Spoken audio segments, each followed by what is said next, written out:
This week, Obi-Wan Kenobi kicks off a new comic series, The Mandalorian returns to our TV screens, and more.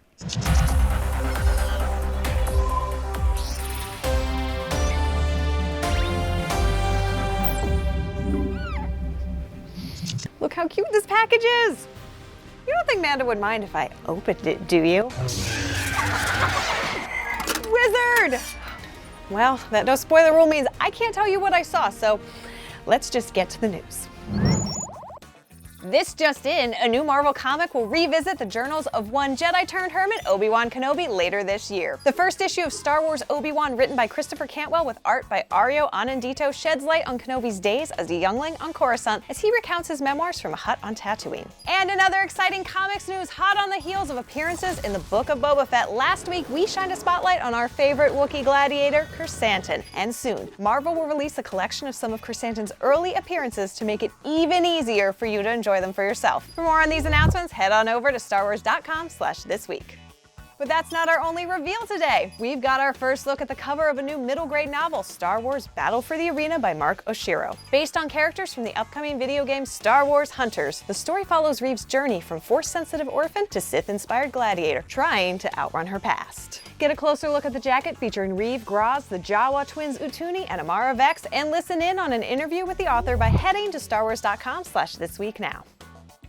It's almost Valentine's Day, which means we've collected some of our favorite ways to say I love you or I know, depending on if you're more Han or Leia in your relationship. Or maybe you're more size noodles. You do you. Check out the full holiday gift guide now on starwars.com/thisweek.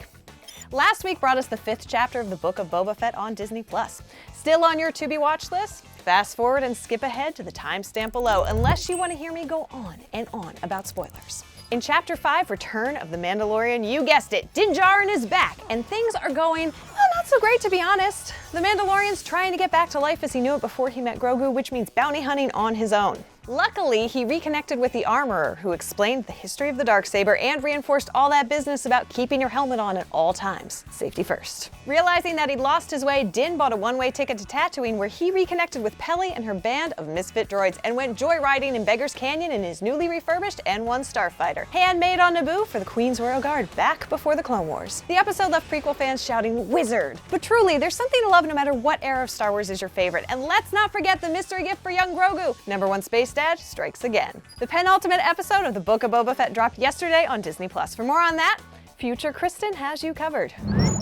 It's time for an in-universe history lesson with help from our friends at LG. Exactly how dark is a Darksaber, you ask? Now you can rewatch every scene featuring the elegant weapon in intense, lifelike colors thanks to OLED's Perfect Black. Created by the first Mandalorian to ever become a Jedi, Tar Vizsla, the Darksaber featured an angular black blade, a rectangular hilt, and a powerful legend. Following Tar's death, the Darksaber became a coveted symbol of Mandalorian leadership. Passed down from generation to generation, during the Clone Wars, the saber was found in the possession of Mandalorian outlaw Pre Vizsla. Unfortunately for Pre, his lightsaber skills were no match for former Sith Lord Maul, who defeated Vizsla in a duel, capturing the Darksaber and Mandalore's throne in the process. But power is fleeting, and years later, during the Empire's reign, Maul returned to Dathomir only to have the Darksaber reclaimed by the Mandalorian Sabine Wren. Sabine was far more interested in art than politics, so after an epic training montage that led to a victory against the Imperials, Sabine gifted the weapon to fellow Mandalorian Bo-Katan Kryze. At some point, Bo lost the Darksaber, and it ultimately fell into the hands of Moff Gideon, but was reclaimed in battle by one Beskar spear-wielding Mandalorian Din Djarin,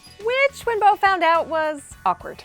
Now that Din has the blade, we can't wait to see where the Darksaber's story is headed. That's it for this week, but for more on these stories and other news from around the galaxy, check out starwars.com. And be sure to join us right here for This Week in Star Wars every Thursday. Thanks for watching, and may the Force be with you.